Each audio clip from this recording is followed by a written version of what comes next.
Good evening all. Welcome to Learners Academy. Good evening. Okay. So this is exercise number 4.4 introduction, right? 4.3 करिए अपन ने previous exercise 4.3 करिए.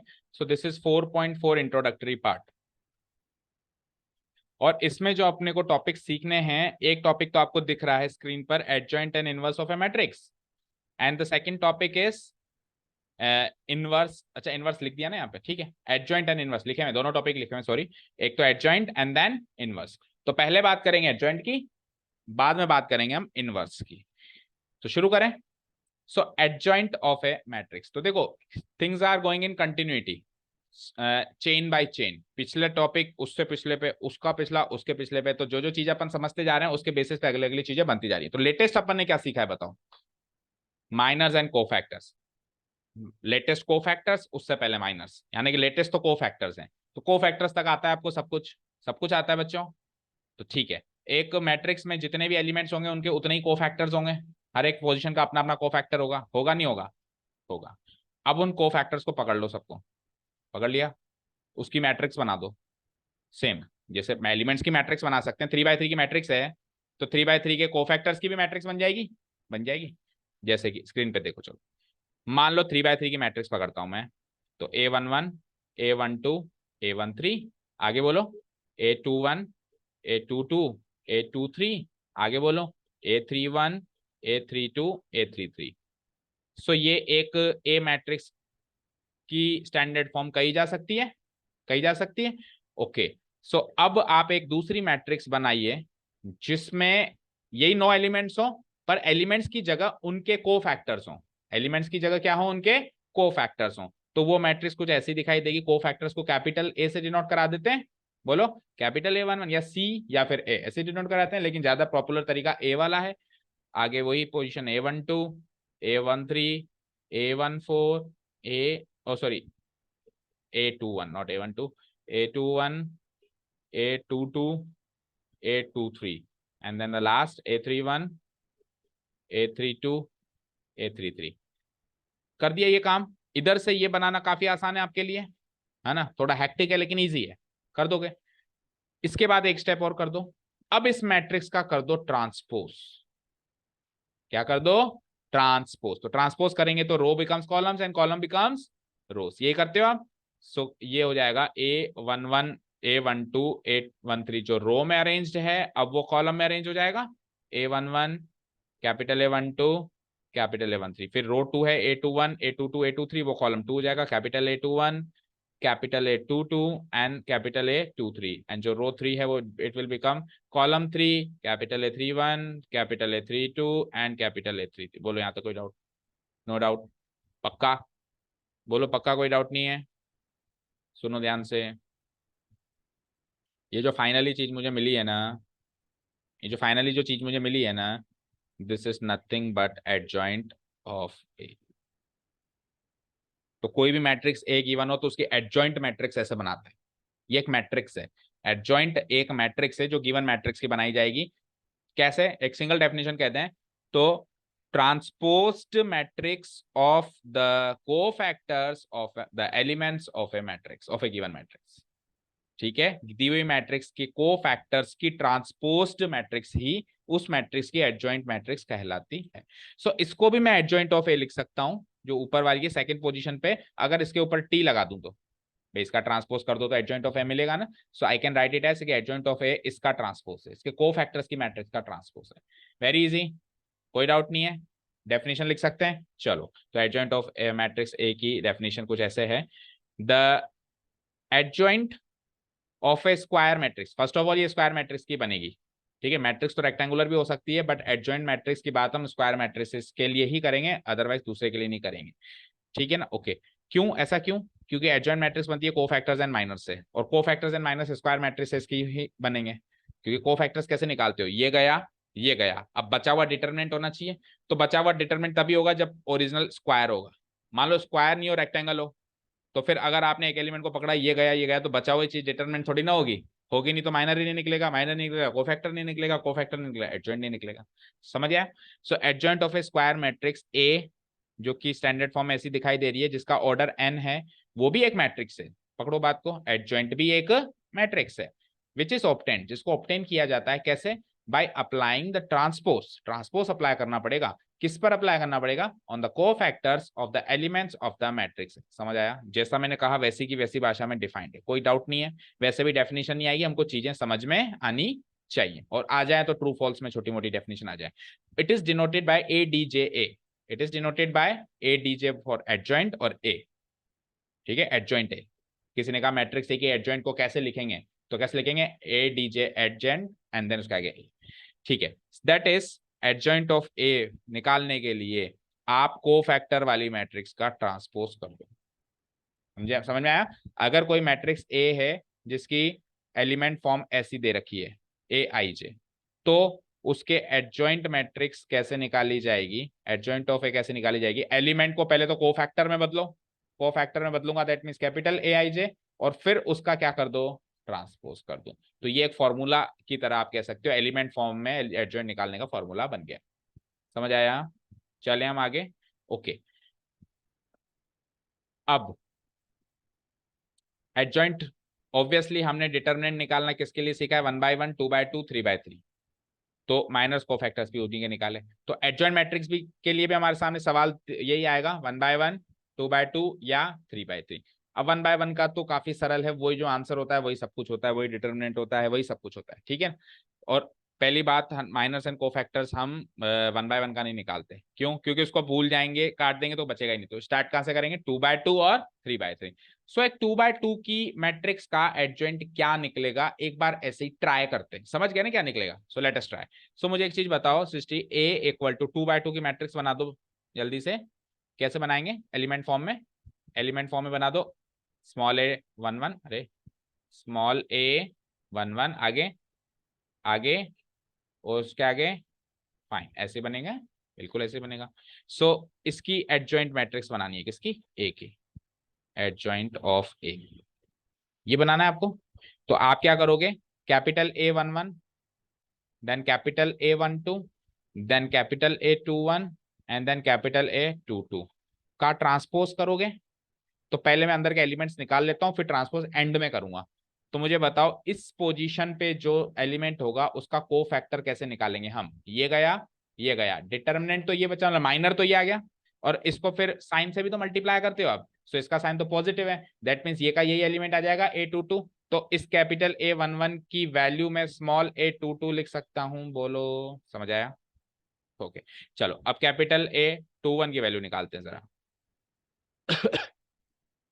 तो capital A12 की value निकालने के लिए, ये 22 है ना, कैपिटल A12 की वैल्यू निकालने के लिए ये गया, ये गया A21, लेकिन इसका साइन भी चेंज होगा, इसका साइन चेंज होकर क्या हो जाएगा बताओ, -A21।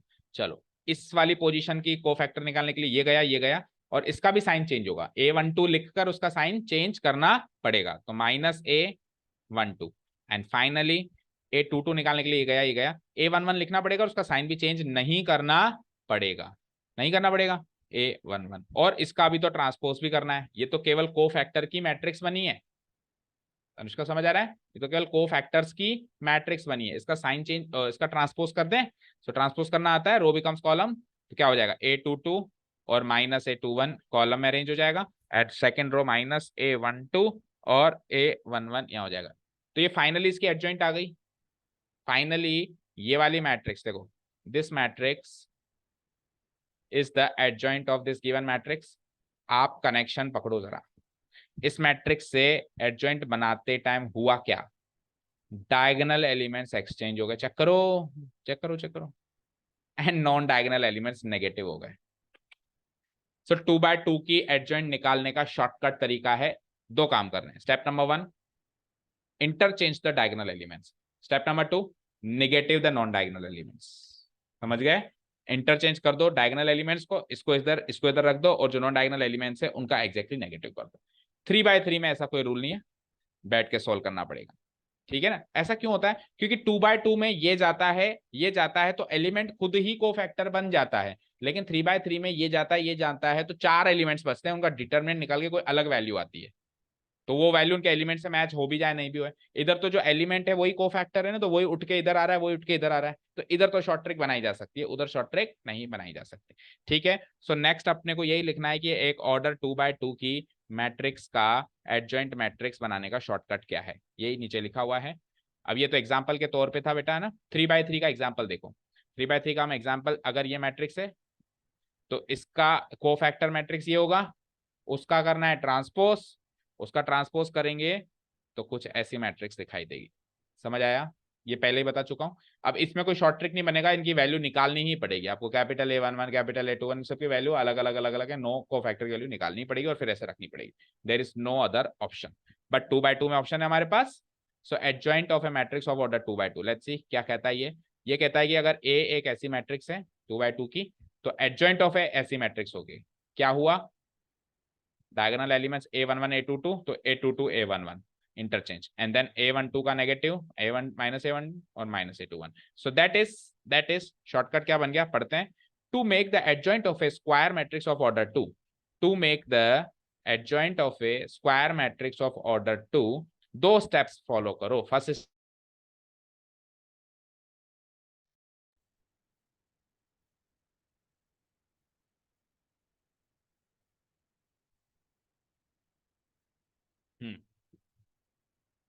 Okay, let us see, video चली गई, हाँ ओके, एनीवेज आ जाएगी, देखते हैं।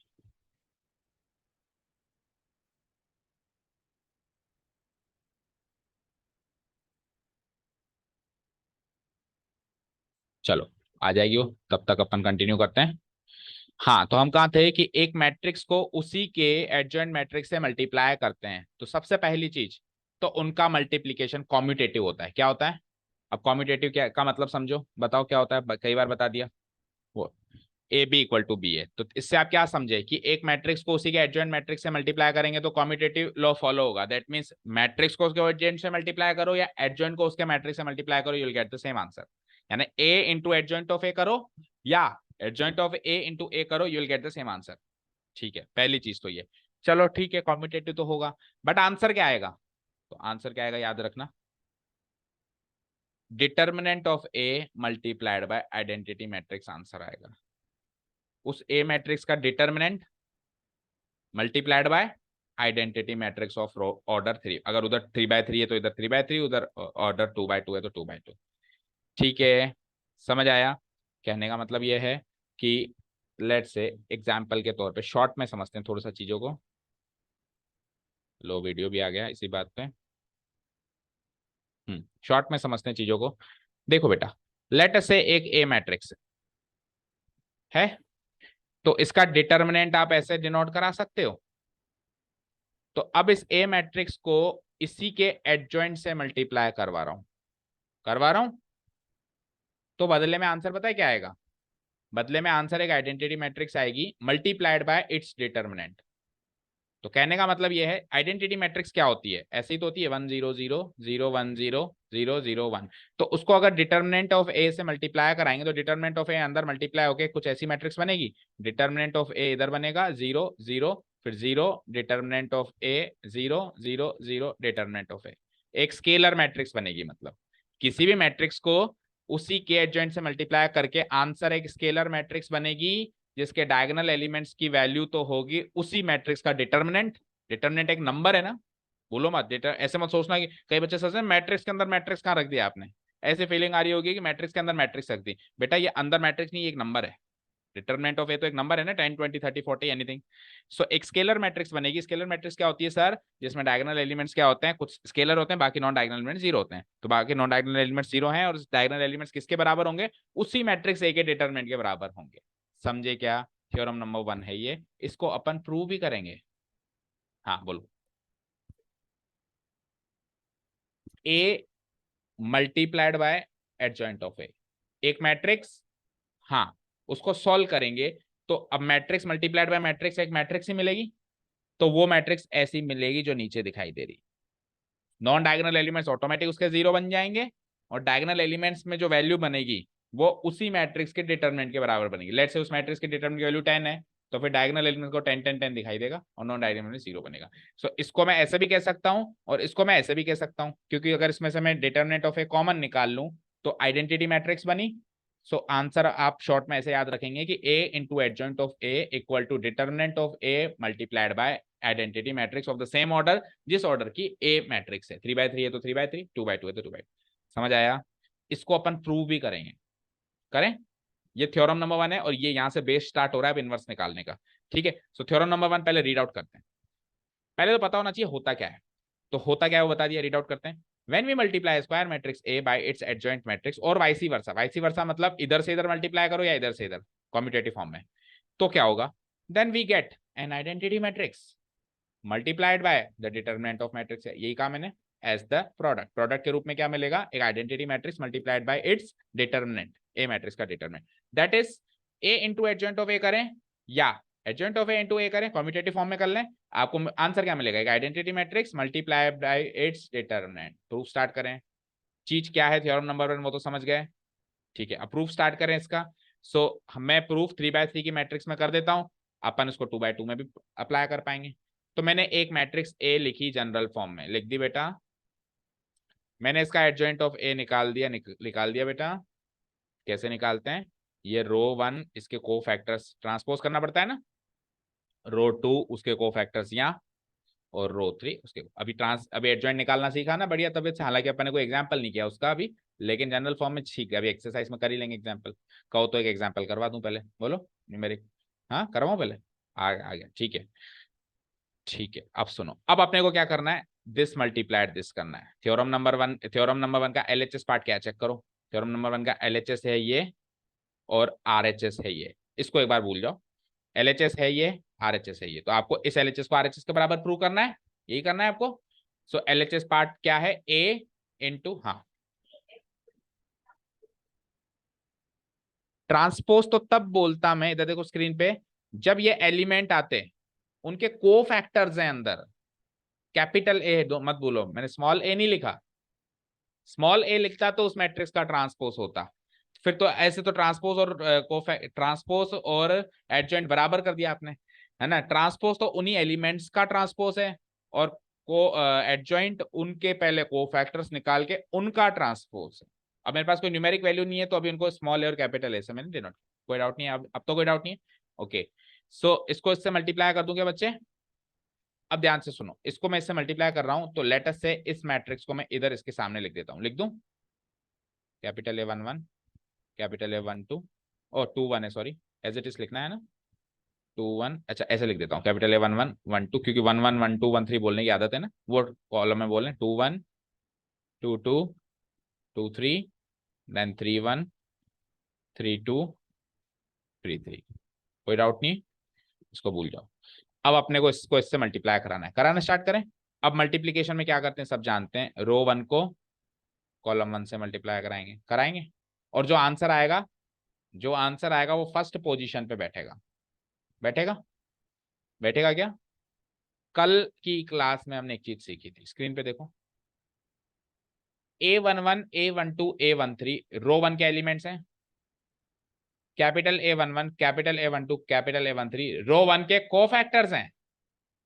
तो एक ही रो के, एक पर्टिकुलर रो के एलिमेंट्स को उसी के कोफैक्टर से मल्टीप्लाई करके जोड़ दें तो डिटरमिनेंट ऑफ ए मिलता है, और दूसरे से कर दें तो 0 मिलता है। सीखा था कि नहीं सीखा था? So when this will be multiplied by this so we will get determinant of A here, yes और नो? जो भी आंसर आएगा वो डिटरमिनेंट ऑफ ए के बराबर होगा। अब जब रो 1 को रो 2 से, कॉलम 2 से कराओगे, जब आप रो 1 को कॉलम 2 से कराएंगे तो क्या होगा? रो 1 तो सेम, कॉलम 2 ये आ गया।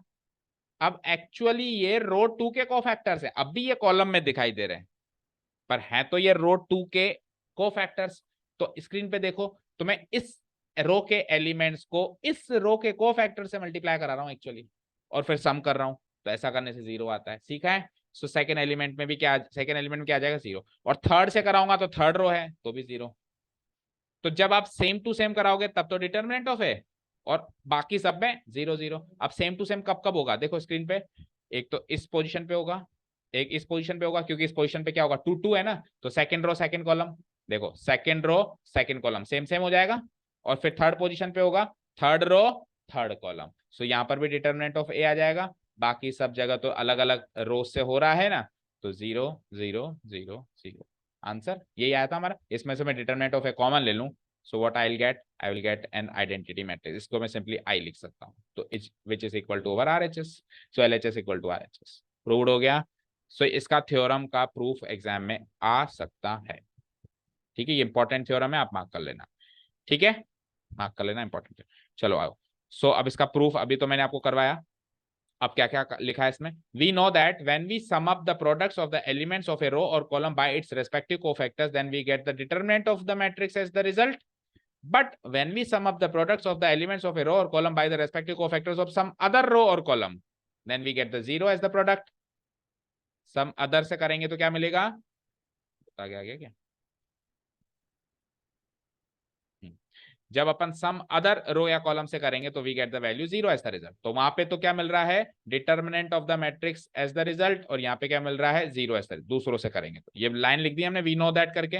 वी नो दैट करके लिखने का मतलब है कि सब जानते हैं इस बात को। तो सो मैं अब मल्टीप्लीकेशन करना स्टार्ट कर रहा हूँ। सो इधर तो रखा मैंने मैट्रिक्स ए को, इधर रखा मैंने उसकी एडजेंट को, और मल्टीप्लाई किया तो कुछ ऐसी बन गई। अभी आपको करके दिखाया प्रैक्टिकल, प्रूफ में आपको नहीं करके दिखाना हर एक चीज, प्रूफ में आपको बस सीधा लिख देना है कि ये बन जाएगा ये। ठीक है, नाउ व्हाट, अपन ऊपर लाइन लिख दी ना वी नो दैट करके, भाई जब सेम सेम होगा तो डायगोनल एलिमेंट्स में डिटरमिनेंट ऑफ है, और जब सेम टू अदर होगा तो 0। अब इसमें से डिटरमिनेंट ऑफ ए को कॉमन ले लिया, सो एक आइडेंटिटी मैट्रिक्स दिखाई दे रही है। सो ये हमारा हो गया proof, this is equal to RHS। बोलो प्रूफ भी समझ में आ गया और लॉ भी समझ में आ गया कि होता क्या है, समझ में आ गया। अब ये लॉ अगला लॉ बनाएगा, फिर अगला लॉ अगला बनाएगा, फिर 2-3 लॉस की चेन बन के फाइनली इनवर्स पे पहुंचेंगे। सो ये लॉ समझ में आ गया अच्छे से, और आज ही पहुंचेंगे। ठीक है, रेडी हो ना, ओके। फिर एक्सरसाइज कल करेंगे। Similarly it can be prove that, अच्छा एक बीच वाला गैप छोड़ दिया था ना हमने, देखो हमने ये चीज लिखी थी A into adjoint of A equal to this, तो मैंने क्या कहा था, बीच वाले को छोड़ दो। तो सिमिलरली आप बीच वाले को भी प्रूव कर सकते हो, वही सेम चीज हो। ठीक है ना, तो उसको कोई खास फर्क नहीं पड़ता, क्योंकि कॉम्यूटेटिव फॉर्म में किसी भी एक को उठा के और इक्वल टू RHS सेम रख देना, बस determinant of A multiplied by n. चले आगे, ओके। अब सुनो एक और चीज, वैसे तो ये बहुत छोटी मोटी चीज है, बट देखो ट्रू फॉल्स के क्वेश्चन तैयार हो रहे हैं, ऐसे मान लो एक एक नंबर के। जब अपन दो मैट्रिसेस को मल्टीप्लाई करते हैं तो प्रोडक्ट कॉम्यूटेटिव नहीं होता, पर अगर अपन प्रोडक्ट कॉम्यूटेटिव हो सकता है अगर उन दोनों में से एक मैट्रिक्स दूसरे की एडजॉइंट है। अभी अभी मैंने क्या कहा, A into adjoint of A commutative होगा।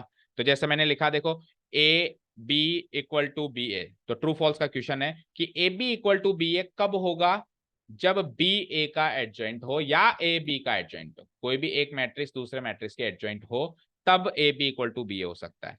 ठीक है, तो ये एक नंबर का क्वेश्चन बनता है। But the product is commutative in case one of the matrices is the adjoint of the other. That means अगर ए बराबर एडजॉइंट बी है या बी बराबर एडजॉइंट ए है, तो उससे इंप्लाई होगा कि ए बी बराबर बी है, प्रोडक्ट कॉम्यूटेटिव होगी। Very easy. ठीक, आगे बढ़े। अब आगे बढ़ने के लिए कुछ एक्सप्रेशंस हैं जिनका इंट्रोडक्शन जरूरी है। तो यहाँ पे एक नई कैटेगरी ऑफ मैट्रिसेस निकल के आती है, singular matrices and non singular matrices. मैं डेफिनेशन बता रहा हूँ, और डेफिनेशन बताते ही जाहिर सी बात है कंफ्यूजन क्रिएट होना है, और कंफ्यूजन क्या क्रिएट होना है मुझे पता है, देखते हैं आपको होता है कि नहीं होता है। सो बेटा सिंगुलर मैट्रिक्स वो है जिसका डिटरमिनेंट 0 आता है, और नॉन सिंगुलर जिसका 0 नहीं आता है।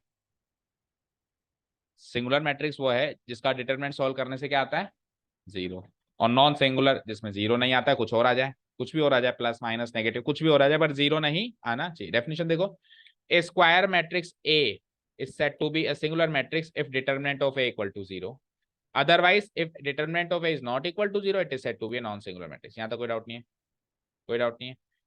अब किसी को ऐसा लग रहा है क्या कि सिंगुलर मैट्रिक्स तो नल मैट्रिक्स हो गई?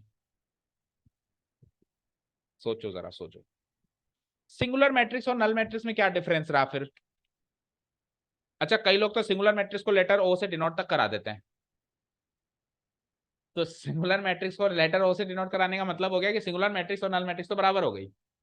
तो मेरा सवाल ये छोड़ो सब कुछ, कि क्या सिंगुलर मैट्रिक्स और नल मैट्रिक्स बराबर चीजें हैं क्या? नल मैट्रिक्स क्या होती है? सारे एलिमेंट्स 0, तो सारे एलिमेंट्स 0 तो फिर डिटरमिनेंट भी 0, तो फिर तो सिंगुलर मैट्रिक्स नल मैट्रिक्स हो गई ना। पर सारे एलिमेंट जीरो ना रख के भी डिटरमिनेंट तो जीरो आ सकता है। सो सिंगुलर मैट्रिक्स वो है जिसके एलिमेंट्स से कोई लेना देना नहीं है, डिटरमिनेंट जीरो आना चाहिए, चाहे से अंदर के मैट्रिक्स के एलिमेंट जीरो हैं, सारे हैं, थोड़े हैं, कम हैं, या कोई भी नहीं है। ऐसा भी हो सकता है कि एक भी एलिमेंट जीरो ना हो बट फिर भी डिटरमिनेंट जीरो आ रहा है, होता है ना, क्रॉस मल्टीप्लाई करके। हमने प्रॉपर्टीज में भी सीखी थी, दो आइडेंटिकल हम शक्ल प्रॉपर्टी, दो आइडेंटिकल रोज मिल जाए तो उसका डिटरमिनेंट जीरो होता है। तो अब उसमें कोई जीरो एलिमेंट तो है नहीं, लेकिन फिर भी डिटरमिनेंट तो जीरो है ना। ठीक है, समझ आया। जबकि सिंगुलर मैट्रिक्स कौन सी होती है, जिसका डिटरमिनेंट जीरो होता है, उसका एलिमेंट से कुछ लेना देना नहीं है। और नल मैट्रिक्स क्या होती है, जिसका लेना देना एलिमेंट से है, उसके डिटरमिनेंट से कुछ लेना देना नहीं है, उसके सारे एलिमेंट्स जीरो होने चाहिए। अब ऑब्वियसली सारे एलिमेंट जीरो होंगे तो डिटरमिनेंट भी जीरो होगा। तो मैं कह सकता हूं हर नल मैट्रिक्स तो जीरो में सिंगुलर मैट्रिक्स है, क्योंकि नल मैट्रिक्स हो गई तो सारे एलिमेंट जीरो तो डिटरमिनेंट जीरो। हर null matrix, every null matrix ऐसे किसी भी ऑर्डर की हो, इज ए जीरो नहीं सिंगुलर। जीरो मैट्रिक्स तो नल मैट्रिक्स एक ही बात है ना, जीरो मैट्रिक्स है नल मैट्रिक्स एक ही बात है। सो जीरो मैट्रिक्स नहीं कह रहा हूं, उसको नल मैट्रिक्स कह रहा हूं। तो every null matrix is singular क्योंकि उसका determinant zero, but every singular matrix is not null matrix. Singular matrices में एक कैटेगरी है बस नल मैट्रिक्स, बाकी नॉन नल मैट्रिसेस भी सिंगुलर हो सकती है। ठीक है, क्लियर है। आगे चलें, अब हम चलें। अब सुनो, मुझे अगर दो मैट्रिसेस दे दे कोई, ए और बी, और मुझे कह दे कि ए और बी दोनों के दोनों नॉन सिंगुलर है, मतलब क्या हुआ नॉन सिंगुलर होने का?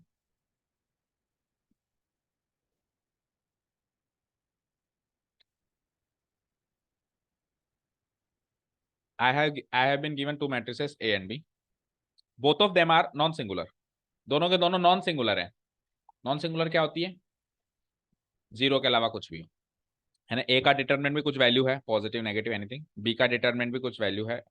तो इन दोनों का प्रोडक्ट ए बी या बी है, कैसे भी कर लो, ए इंटू बी कर लो या बी इंटू ए कर लो, वो भी नॉन सिंगुलर आएगा। मतलब ए का डिटरमिनेंट जीरो नहीं है, बी का डिटरमिनेंट भी जीरो नहीं है, तो ए इंटू बी करके जो मैट्रिक्स मिलेगी उस मैट्रिक्स का डिटरमिनेंट भी जीरो नहीं हो सकता। समझे? पढ़ो। If A and B are the non singular matrices of the same order n, then the product of this matrices, अगर ए और बी नॉन सिंगुलर है मतलब डिटरमिनेंट कुछ तो है, जीरो नहीं है कुछ तो है, तो इनका प्रोडक्ट करेंगे ना जब हम, तो प्रोडक्ट या तो ए बी बनेगा या बी ए बनेगा, कैसे भी कर लो, किसी भी फॉर्म में कर लो, वो भी एक नॉन सिंगुलर मैट्रिक्स ही बनेगी और उसका ऑर्डर भी वही, क्योंकि दोनों सेम ऑर्डर के लिए तो ये भी सेम। वैसे भी डिटरमिनेंट में सब सेम ऑर्डर का ही चल रहा है, विदाउट जो ऑर्डर चेंज करके चीजें थी वो मैट्रिसेस चैप्टर में खत्म हो गई। ठीक है, क्लियर है यहां तक? कोई डाउट नहीं है इस चीज को? बताओ। अब सुनो, अगला नोट सुनो उस पर बेस्ड। अगर मैं दो मैट्रिसेस को प्रोडक्ट करके फिर डिटरमिनेंट निकालूं, क्या कहा मैंने? अच्छा, उससे पहले एक चीज और करते हैं, उसको छोड़ो, इधर सुनो। ए इंटू बी और बी इंटू ए अलग अलग मैट्रिसेस हैं, यस और नो? पक्का? कॉम्पिटेटिव नहीं होता। ए इंटू बी अलग मैट्रिक्स है, बी इंटू ए अलग मैट्रिक्स है, बिल्कुल डिफरेंट मैट्रिसेस हैं। लेकिन ए इंटू बी से जो मैट्रिक्स मिली है और बी इंटू ए से जो मैट्रिक्स मिली है, इन दोनों के डिटरमिनेंट सेम होते हैं। मतलब उसके डिटरमिनेंट सॉल्व कर लू ना मैं, तो वैल्यू सेम मिलेगी। समझे क्या? जैसे ए एक मैट्रिक्स है, बी एक मैट्रिक्स है, ए इंटू बी करो और फिर बी इंटू ए करो, तो ए इंटू बी से कुछ अलग तीसरी मैट्रिक्स मिल गई, बी इंटू ए से कोई अलग चौथी मैट्रिक्स मिल गई। अब तीसरी मैट्रिक्स का डिटरमिनेंट निकालो तरीके से, डिटरमिनेंट निकालना आता है, और चौथी मैट्रिक्स का भी डिटरमिनेंट निकालो, बी इंटू ए वाली, उन दोनों का डिटरमिनेंट सेम होगा। समझे? ए इंटू बी, बी इंटू ए अलग अलग मैट्रिसेस है लेकिन दोनों का डिटरमिनेंट सेम है, यानी डिटरमिनेंट ऑफ ए बी और determinant of B A equal होता है। ए बी बी ए के इक्वल नहीं होता है, लेकिन determinant of A B and determinant of B A equal होता है। समझ गए क्या? सो देखो, डिटरमिनेंट ए बी मैट्रिक्स का डिटरमिनेंट करूं, पहले ए इंटू बी करके फिर होल का डिटरमिनेंट निकालूं, या बी इंटू ए करके होल का डिटरमिनेंट, पहली बात तो ये दोनों सेम है। और फिर आगे और सुनो, इन दोनों मैट्रिसेस के अलग अलग डिटरमिनेंट करके प्रोडक्ट कर लो तो भी सेम वैल्यू मिलेगी। ओके, अभी तो क्लियर है। मेरे को दो मैट्रिक्स दे दी ए और बी, अब इनके डिटरमिनेंट का प्रोडक्ट चाहिए या प्रोडक्ट का डिटरमिनेंट चाहिए, कुछ भी कर लो। सृष्टि ने क्या किया, पहले प्रोडक्ट कर दिया, बाद में डिटरमिनेंट निकाला। आपने क्या किया, पहले दोनों के अलग अलग डिटरमिनेंट निकाल लिए, वैल्यू मिल गई तो उनका प्रोडक्ट कर दिया, तो आप दोनों का फाइनल आंसर सेम होगा। और फिर अब आप कैसे भी कर लो, आप determinant of A into determinant B कर लो, determinant of B into determinant of A कर लो, आप ए बी करके डिटरमिनेंट निकाल लो या बी ए करके डिटरमिनेंट निकाल लो। तो एक सिंगल स्टेटमेंट में ये लाइन सुनिए, determinant of the product of two matrices equal to the product of their respective determinants. दोनों का प्रोडक्ट करके डिटरमिनेंट निकालें या डिटरमिनेंट करके प्रोडक्ट निकालें, प्रोडक्ट करके डिटरमिनेंट निकालें, मल्टीप्लाई करके देन डिटरमिनेंट निकालें, या अलग अलग डिटरमिनेंट करके फिर प्रोडक्ट निकालें, you will get the same answer. ठीक है, determinant of A B equal to determinant of B A equal to determinant of A into determinant of B equal to determinant of B into determinant of A. समझ आया? हाँ,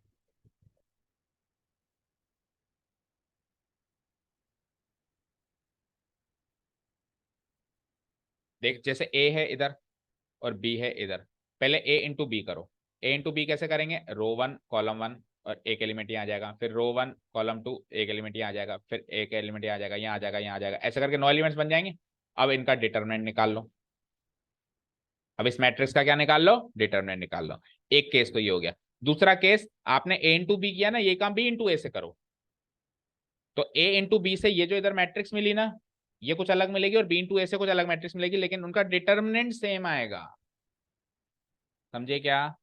और यही determinant, यही value same आएगी अगर आप अलग अलग डिटरमिनेंट्स निकालो, इसका अलग डिटरमिनेंट निकाल लो, इसका अलग निकालो और फिर प्रोडक्ट कर लो, तो भी सेम वैल्यू आएगी। क्लियर है अभी तो फाइनली?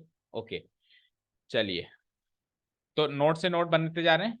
अब अगला नोट सुनो, and this is the very very very most important note. ये तो आपके एक्सरसाइज में आखिरी क्वेश्चन भी है, देखो चेक करो, MCQs में होगा 100%, या इस पे बेस्ड क्वेश्चन होगा। चलो देखें, देखें, देखो पहले रफली समझो, और इसका प्रूफ भी है। ये एक्चुअली थ्योरम नंबर 2 है, थ्योरम नंबर 1 हुई थी, उसके बाद कुछ एक्स्ट्रा चीजें सीखी, सिंगुलर नॉन सिंगुलर मैट्रिसेस, अब ये थ्योरम नंबर 2 है। सो थ्योरम नंबर 2 पहले समझते हैं क्या है। तो इस वाली एक्सरसाइज में थोड़ा ज्यादा है थ्योरेटिकल पार्ट, बहुत सारी चीजें हैं, फिर जाके एक्सरसाइज है ना। देखो, एक मैट्रिक्स है ए, बेटा स्क्रीन पे देखो, एक मैट्रिक्स है ए, ठीक है तो आप उसका डिटरमिनेंट भी निकाल सकते हो वेरी इजीली, निकाल दोगे। अब आप इस मैट्रिक्स ए की एक एडजॉइंट मैट्रिक्स निकाल लो, वही ट्रांसपोज करके, कोफैक्टर्स का ट्रांसपोज करके निकाल ली। और अब जो आपके पास ये जो एडजॉइंट मैट्रिक्स ए आई, ये भी एक मैट्रिक्स है, ये भी तो एक मैट्रिक्स है, तो इस मैट्रिक्स का भी डिटरमिनेंट तो निकल सकता है ना, निकलेगा। ये बताए क्या निकलेगा, ऊपर वाली जो डिटरमिनेंट है उसकी पावर n-1, जहां पे n जो है डिटरमिनेंट इसकी ए मैट्रिक्स का ऑर्डर है।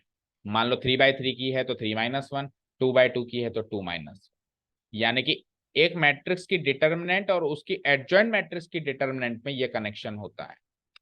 एक कोई भी मैट्रिक्स, उसका डिटरमिनेंट, और उस मैट्रिक्स का एडजॉइंट मैट्रिक्स बना दूं, और उस मैट्रिक्स का डिटरमिनेंट में क्या कनेक्शन होता है कि एडजॉइंट मैट्रिक्स ए का डिटरमिनेंट होता है ओरिजिनल मैट्रिक्स ए के डिटरमिनेंट की पावर n-1, जहां पे n क्या होगा, उस मैट्रिक्स का ऑर्डर होगा जिस मैट्रिक्स को मैंने उठाया है। 3/3 है तो 3-1 यानी स्क्वायर हो जाएगा, 2/2 है तो पावर 1 हो जाएगी, 4/4 है तो 4-1 क्यूब हो जाएगा। समझे? अब इसका प्रूफ करना है हमको, क्या?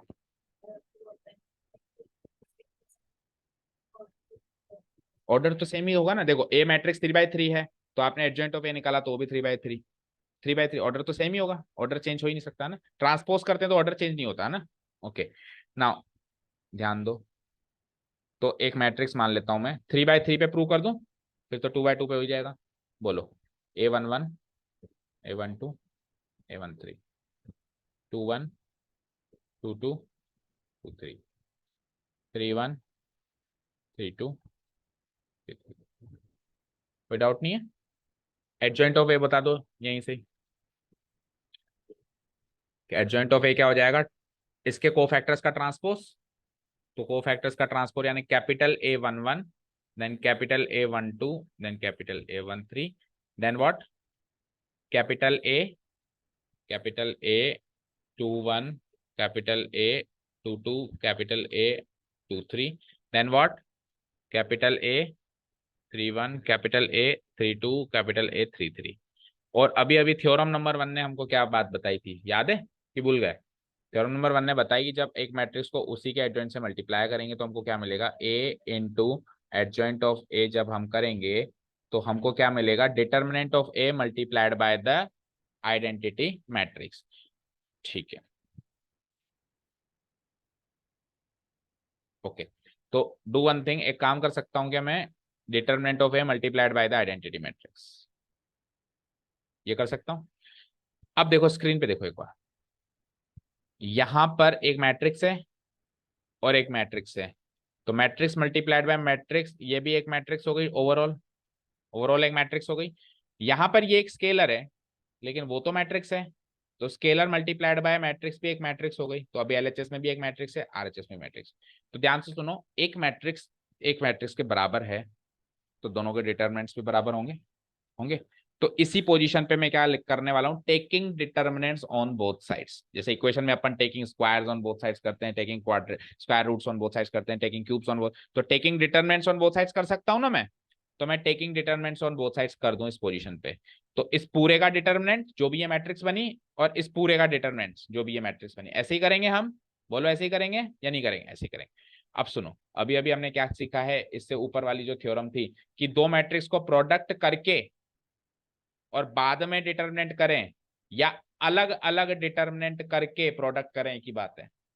सो ए का अलग डिटर्मिनेंट करो और उसके एडजॉइंट मैट्रिक्स ए का अलग डिटरमिनेंट करो और बाद में प्रोडक्ट करो, एक ही बात है। एलएचएस तो मैंने ऐसे सॉल्व कर दिया।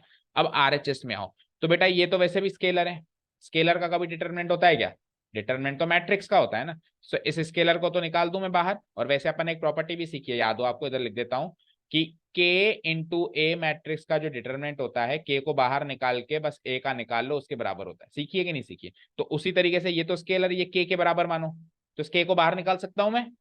तो मैं इस डिटर्मिनेंट ऑफ ए नाम के स्केलर को बाहर निकाल देता हूं, तो बचा क्या, बचा डिटर्मिनेंट ऑफ आई। और डिटर्मिनेंट ऑफ आई तो बच्चा बच्चा जानता है क्या होता है, क्या होता है। कुछ गलती कर रहे हैं, वन सेकेंड वन सेकेंड, कुछ गलती कर रहे हैं।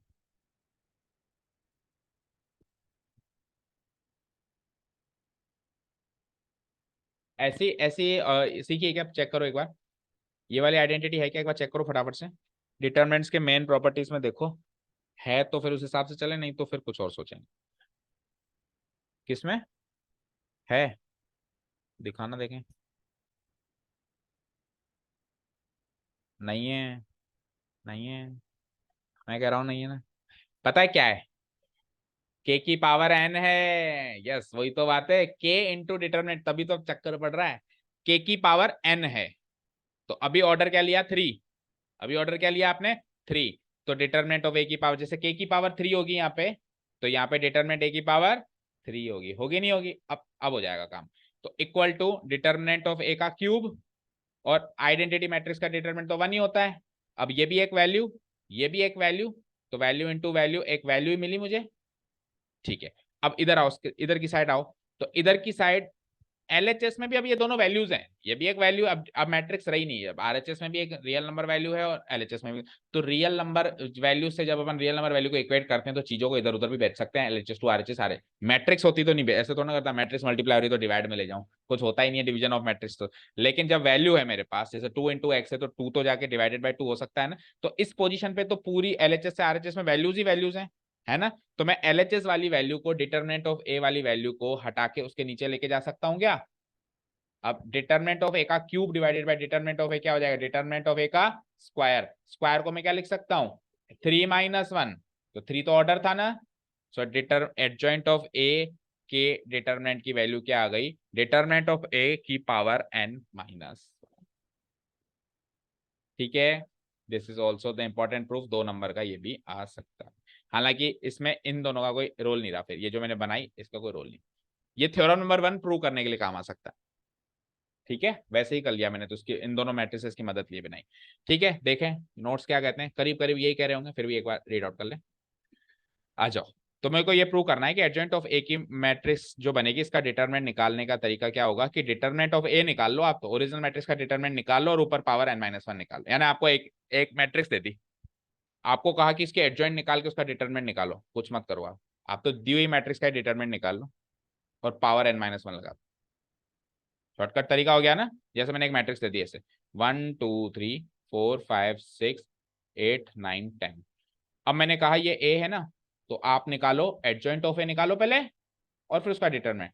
तो एक बच्चा क्या करेगा, पहले इसके एडजॉइंट मैट्रिक्स बनाएगा, यानी कोफैक्टर्स बनाएगा, कोफैक्टर्स का ट्रांसपोज करेगा, एडजॉइंट मैट्रिक्स आएगी, फिर उसका डिटरमिनेंट निकालेगा। और एक स्मार्ट बच्चा क्या करेगा, इसी मैट्रिक्स का डिटरमिनेंट निकाल लेगा और उसकी पावर n-1, तो पावर ऑर्डर 3 है तो 3 - 1 यानी 2, उस डिटरमिनेंट का स्क्वायर ही उस एडजॉइंट मैट्रिक्स के डिटरमिनेंट की वैल्यू होगी। समझे? क्लियर? प्रूफ देखो, let A be a square matrix of order 3 से प्रूव कर रहा है, ये हमने भी 3 से ही किया है। ठीक है, तो हम जानते हैं कि adjoint of A into A determinant of A into I होता है। अब हमने आई को खोला नहीं, इन्होंने खोल लिया, बस फर्क इतना है। ठीक है, हमने आई को बिना खोले काम में ले लिया, इन्होंने आई को खोल लिया। तो जैसे इन्होंने आई को खोला तो अब ये स्केलर मल्टीप्लाई होकर ये स्केलर मैट्रिक्स बन जाएगी नेक्स्ट स्टेप में, बोलो। ठीक है, ये बन गई। अब इधर taking determinants on both sides, जैसा कि हमने किया, क्योंकि इधर भी एक मैट्रिक्स है इधर भी एक मैट्रिक्स है, तो इधर तो इस पूरे का डिटरमिनेंट हो गया लाइक दिस नीचे, और इधर इस मैट्रिक्स का डिटरमिनेंट हो गया। हो गया? तो देखो ध्यान से, इधर तो ये मैट्रिक्स वाले ब्रेसेस लगाए हैं और नीचे जो है डिटरमिनेंट वाले बार्स वाले ब्रेसेस लगा दिए, क्योंकि नीचे वो डिटरमिनेंट बन चुका है। जैसे मैंने डिटरमिनेंट लिया उस मैट्रिक्स का बोथ साइड्स में, तो वो मैट्रिक्स से डिटरमिनेंट बन गया। और एलएचएस में क्या हुआ, एलएचएस में एडजॉइंट ऑफ ए इंटू ए का होल डिटरमिनेंट हो गया। और अभी अभी फिर हमने एक चीज सीखी कि इनका अलग अलग डिटरमिनेंट करके भी प्रोडक्ट करा सकते हैं। और इधर इसको सॉल्व कर लिया मैंने, तो इधर इसको सॉल्व करो, रो 1 से ही एक्सपेंड कर दो। चलो रो 1 से एक्सपेंड करोगे तो ये तो 0 0 है, तो केवल एक एलिमेंट से ही सॉल्व करना है मुझे। तो एक एलिमेंट से सॉल्व करना है, तो ये गया ये गया, तो इसका डिटरमिनेंट कैसे निकालेंगे, this into this minus this into this, तो दिस इंटू दिस यानी कि डिटरमिनेंट ऑफ ए का square multiplied by determinant of A, तो कुल मिला के डिटरमिनेंट ऑफ ए का क्यूब, कुल मिला के डिटरमिनेंट ऑफ ए का क्यूब आ गया। अब इस डिटरमिनेंट ऑफ ए को इसके नीचे लेके जाएंगे, लेके जाएंगे, सो एडजॉइंट ऑफ ए का डिटरमिनेंट की वैल्यू क्या हो जाएगी, डिटरमिनेंट ऑफ ए का square. This was the last theorem of adjoint of A. Clear? 8432538375 आप में से थोड़ा ना किसी का रिकॉर्डिंग ऑफ करना। अब आखिरी का 10 मिनट का टॉपिक है invertibility and inverse of a matrix. ठीक है, एडजॉइंट खत्म होता है और उसके रिलेटेड थ्योरम्स भी यहाँ पे खत्म होती है। करें 10 मिनट के लिए, क्यों छोड़ें, फिर कल एक्सरसाइज कर लेंगे, है ना। पहली चीज, इन्वर्टिबिलिटी का मतलब क्या होता है कि वो मैट्रिक्स इन्वर्टिबल है या नहीं है। ठीक है, इन्वर्टिबल है या नहीं, यानी कि इनवर्स उसका मौजूद है या नहीं। तो मैं कह दूंगा कोई भी मैट्रिक्स इन्वर्टिबल तभी है जब उसका इनवर्स मौजूद है। अच्छा, किसी भी मैट्रिक्स का इनवर्स क्या होता है, तो आप मल्टीप्लिकेटिव इनवर्स पे चले जाओ सीधे। क्या सीखा था अपन ने मल्टीप्लिकेटिव इनवर्स, एक ऐसी दूसरी मैट्रिक्स चाहिए जिसको उससे मल्टीप्लाई करके आइडेंटिटी बनाई जा सके। तो अगर ऐसी दूसरी मैट्रिक्स अवेलेबल है तो ये मैट्रिक्स इसकी इनवर्स कहलाएगी। ठीक है, तो अब मेरे को किसी ने मैट्रिक्स दे दी ए, मुझसे पूछा ये इन्वर्टिबल है क्या यार, तो मैंने कहा कि ऐसी मैट्रिक्स ढूंढता हूं मैं दूसरी जिसको इससे मल्टीप्लाई करके आइडेंटिटी बनाई जा सके। अगर वो दूसरी मैट्रिक्स में ढूंढ निकाला, अगर मैं ढूंढ निकाला उस मैट्रिक्स को, तब तो ये पहली वाली दी हुई मैट्रिक्स इन्वर्टिबल भी है। और इन्वर्टिबल है तो फिर सवाल आता है इनवर्स कहाँ है इसका, तो जो मैंने दूसरी मैट्रिक्स ढूंढ निकाली वही इसकी इनवर्स है। यही सीखी थी अपन ने multiplicative inverse properties of product of two matrices में। ठीक है, तो requirement of a matrix to be invertible, एक मैट्रिक्स को इन्वर्टिबल होने की सबसे पहली रिक्वायरमेंट क्या होती है, सबसे पहले रिक्वायरमेंट होती है कि वो एक नॉन सिंगुलर, हाँ वो एक नॉन सिंगुलर मैट्रिक्स होनी चाहिए, मतलब उसका डिटरमिनेंट 0 नहीं आना चाहिए, क्योंकि अगर डिटरमिनेंट 0 आ गया तो उसका मैट्रिक्स मौजूद नहीं है। समझ गए? ठीक है, सो देखो क्या कह रहा है, a square matrix A is invertible if and only if A is a non singular matrix.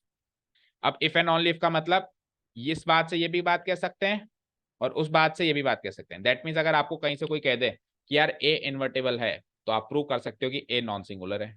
और अगर आपको कोई कह दे ए नॉन सिंगुलर है, तो उससे आप प्रूव कर सकते हो कि ए इन्वर्टेबल है। इससे ये प्रूव हो सकता है, इससे ये प्रूव हो सकता है।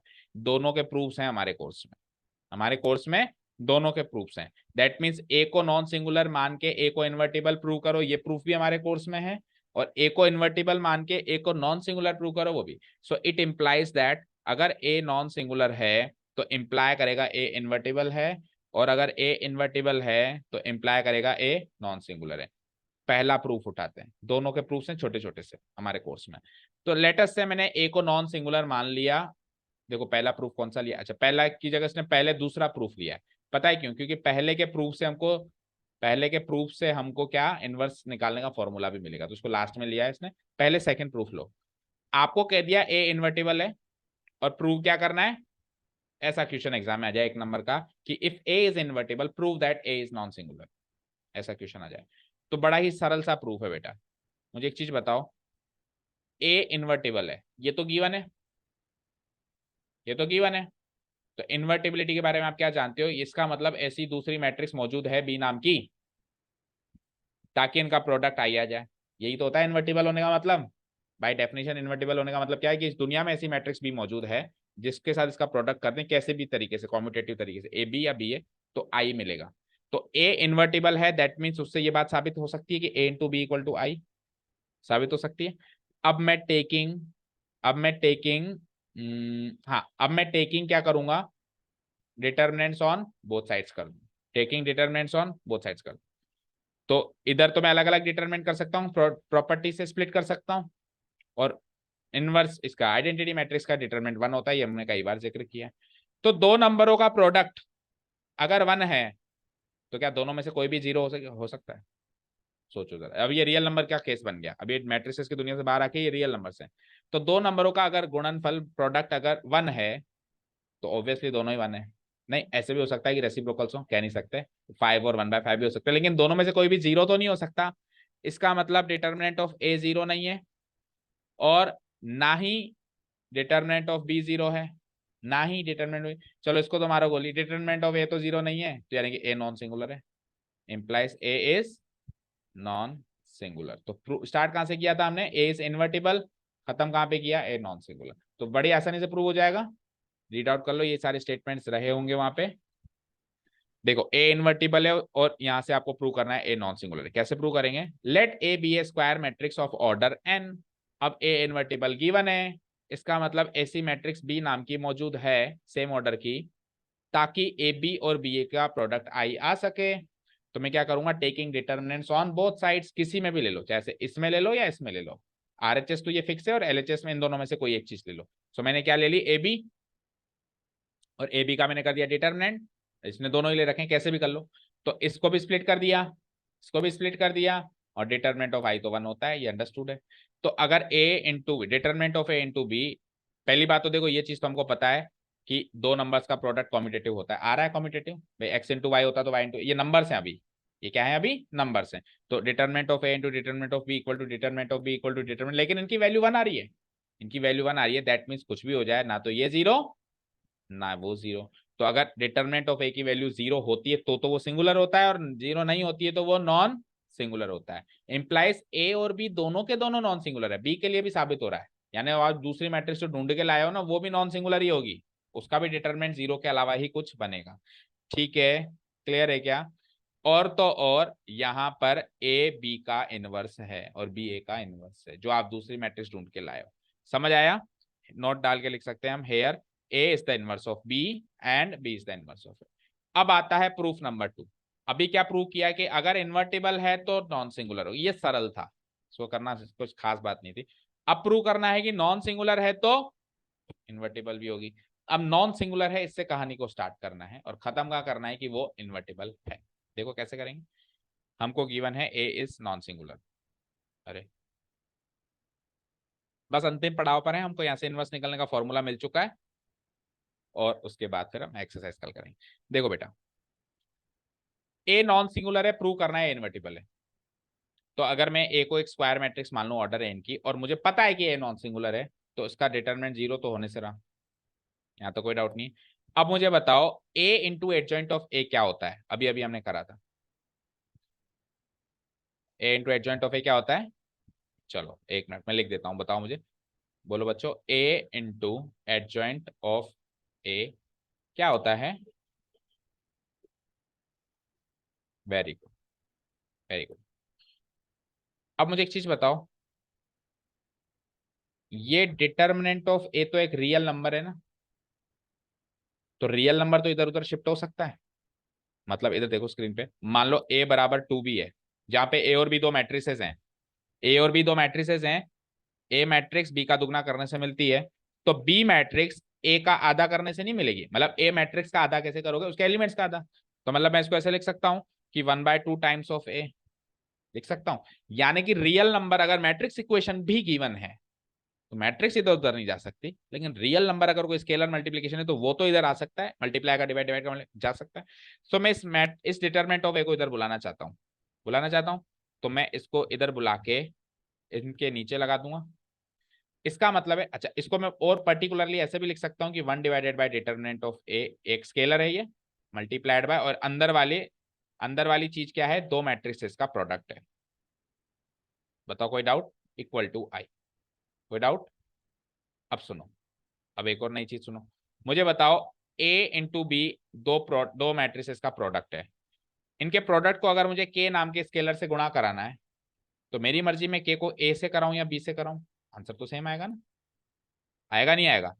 दो मैट्रिसेस हैं ए और बी, उनका प्रोडक्ट करके और फिर के नाम के स्केलर से गुणा कराना है, तो मेरी मर्जी में के को ए से करा के और फिर जो आंसर है उसको बी से प्रोडक्ट करा लूं, या बी से करा के ए से करा लूं, कोई फर्क नहीं पड़ेगा। तो यहाँ पे ये स्केलर है ना, इसको मैं इस मैट्रिक्स से मल्टीप्लाई करा रहा हूं, मेरी मर्जी। तो इस मैट्रिक्स से मल्टीप्लाई कराऊंगा तो क्या लिखूंगा, उसके प्रोडक्ट को क्या लिखूंगा, बोलो। Adjoint of A divided by, या फिर डिवाइडेड बाय, मैट्रिक्स की दुनिया में डिवाइडेड बाय लिखना अच्छा नहीं लगता तो ऐसे लिख दो, 1/बाय determinant of A multiplied by this matrix, fine. और ए मैट्रिक्स को अलग ही रख दो, तो ए मैट्रिक्स को मैं यहां रख दूं। वैसे भी A into adjoint of A competitive होता है, बाद में पहले कहीं भी रख सकते हो आप, कहीं भी रख सकते हो ना, कोई डाउट नहीं है ना यहां तक। इक्वल टू क्या आ गया, आई। क्या शर्त लगी थी हमारी कि अगर अगर मैं ऐसी मैट्रिक्स ढूंढ निकालूंगा जिसको ए से मल्टीप्लाई करके आइडेंटिटी मिल जाए तो यही इसका इनवर्स है। This is the formula to find the inverse of a matrix. और ये प्रूव भी हो गया कि ए इन्वर्टिबल है, क्योंकि अगर ए एक मैट्रिक्स है और मैं ऐसी मैट्रिक्स ढूंढ निकालूं जिसका प्रोडक्ट उससे करने पर, कॉम्यूटेटिव फॉर्म में करने पर आई आ जाए, तो पहली बात तो ये होगी कि ए मैट्रिक्स इन्वर्टिबल है, और दूसरी बात ये होगी कि जो मैट्रिक्स ढूंढ के लाया वो उसका इनवर्स है। तो पहली बात तो ए इन्वर्टिबल प्रूव कर दिया मैंने ए नॉन सिंगुलर मानने से।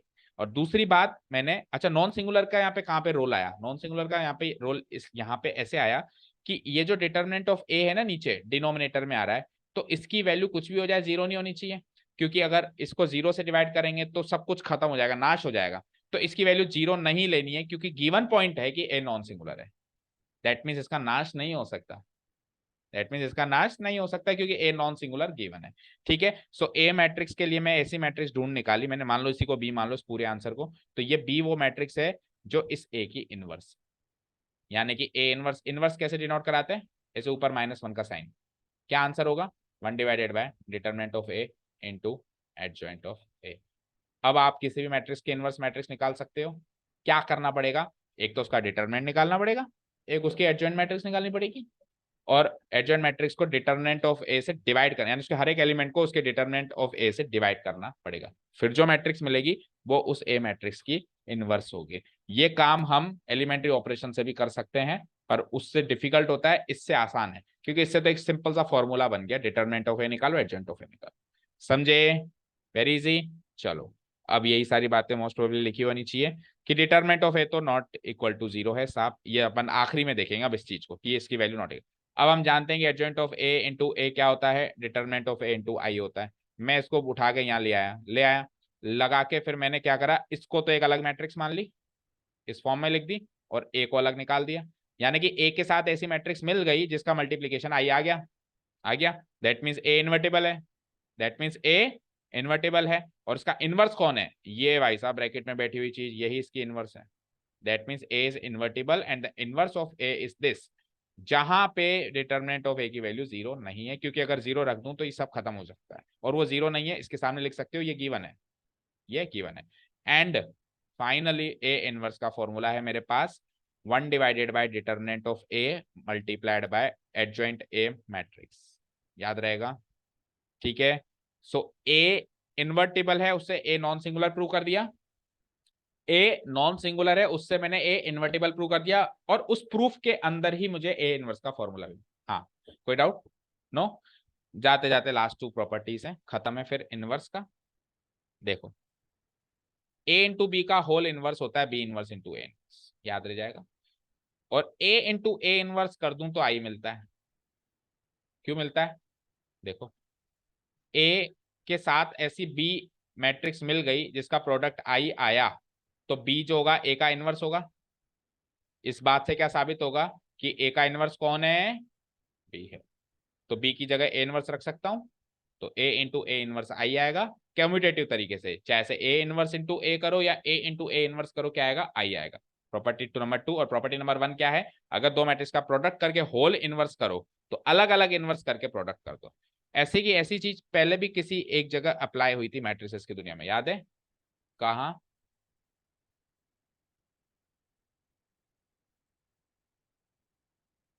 Matrix of A into B का कुछ करते थे जो ऑर्डर चेंज हो जाता था। क्या था वो क्या चीज थी? वो इनवर्स तो नहीं था।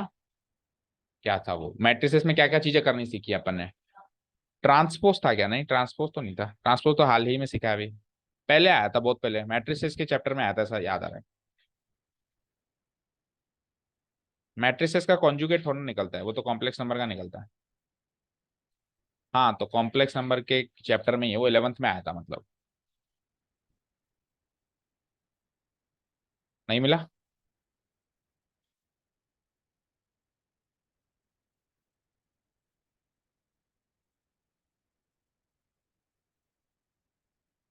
या फिर ट्रांसपोज ही था, सही कह रही हो। तो यानी कि ए इंटू बी का, इधर देखो स्क्रीन पे, होल ट्रांसपोज करें तो वो B transpose into A transpose होता है, यही है ना? तो देखो ये वाली प्रॉपर्टी ट्रांसपोज में भी काम आती है और इनवर्स में भी ये चीज अप्लाई, दोनों के लिए याद रखना। ए इंटू बी का whole inverse B inverse into A inverse, और ए इंटू बी का whole transpose B transpose into A transpose. That's it. So यहाँ पे आपका ये डिटर्मिनेंट्स खत्म। एक एक्सरसाइज जो बचती है उसका कोई इंट्रोडक्शन नहीं है। ये एक्सरसाइज खत्म होने के बाद जो अगली एक्सरसाइज है वो प्रैक्टिकल एप्लीकेशंस है, तो एप्लीकेशन वही वर्ड प्रॉब्लम्स, उसमें अपन सीधा करना स्टार्ट कर देंगे, इसका कोई इंट्रोडक्शन नहीं। दो एक्सरसाइजेस को अपन अब कंटिन्यूटी में करके चैप्टर खत्म कर देंगे, ठीक है? फिर मिसलेनियस भी है, 3 एक्सरसाइज बचती है मतलब, ठीक है? चलो, तो कल इसकी हम एक्सरसाइज करने वाले हैं एडजॉइंट एंड इनवर्स की। Thank you so much for listening to us. Have a nice day, keep learning.